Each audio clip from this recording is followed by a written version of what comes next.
Section 10.1 Comparing two population means with independent samples and known population standard deviation, or sigma 1 and sigma 2. In figure 10.1, the federal workers is population 1 and private sector workers is population 2.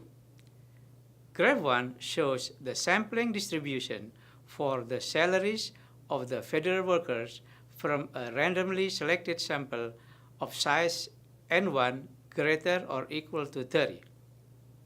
This sampling distribution will follow the normal probability distribution with a mean equal to mu of x bar 1 due to the central limit theorem described in Chapter 7.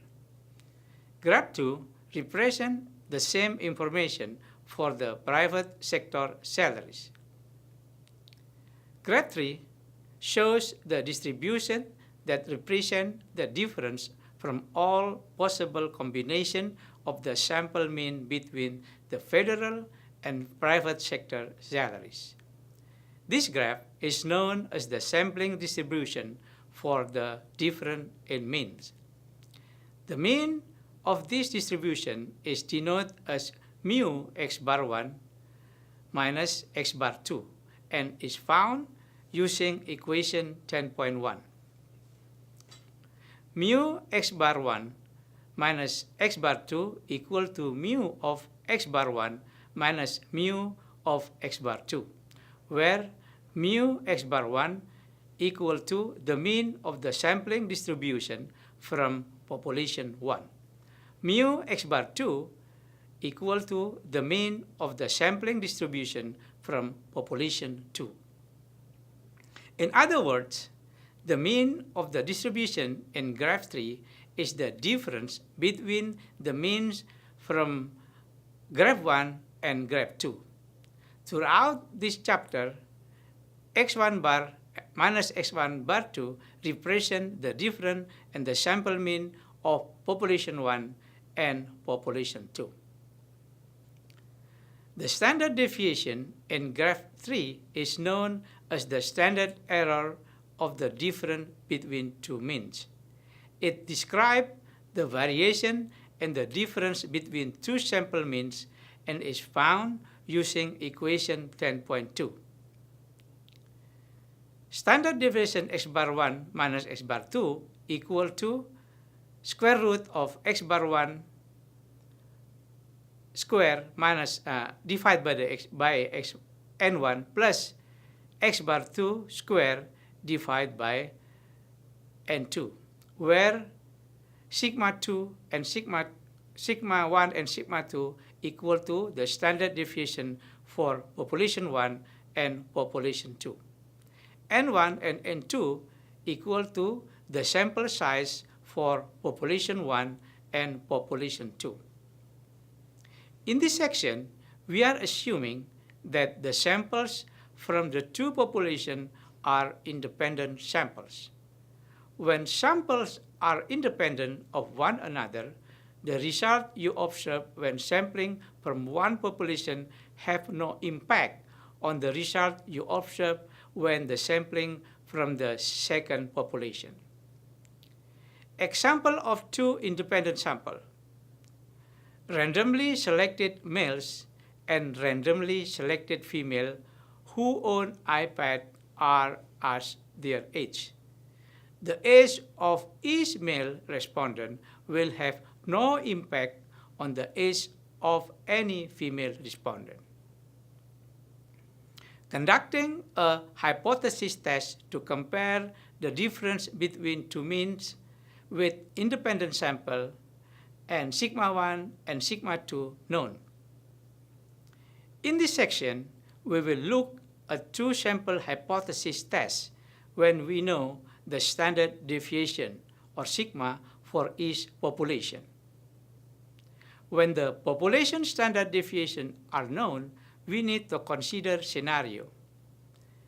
If our sample size is small or n less than or equal 30, this hypothesis test requires that the population follow the normal distribution. If our sample size is large and greater or equal to 30, we know from the central theorem that the sampling distribution follows the normal distribution. With these scenarios, we have no restriction on the population distribution. We will use the earlier example where the US government would like to investigate if a difference exists between the average salaries of federal workers and their private sector. A random sample of 35 federal jobs that also exist in the private sector had an average salary of $66,700. A random sample of 32 similar type private sector jobs had an average of $60,400. Assume the population standard deviation for the federal and private sector salaries are 12,000 and 11,000 respectively. Using alpha equal to 5%, can we conclude that there is a difference between federal and private sector salaries for these two populations? The two sample hypothesis test steps that follow are very similar to the step we learned from the one sample test in chapter 9. Step 1. Identify the null and alternative hypothesis. In this example, null hypothesis is mu1 minus mu2 equal to 0, or no difference in private and federal salaries. Alternative hypothesis, mu1 minus mu2 not equal to 0, or private and federal salaries are different. Step 2.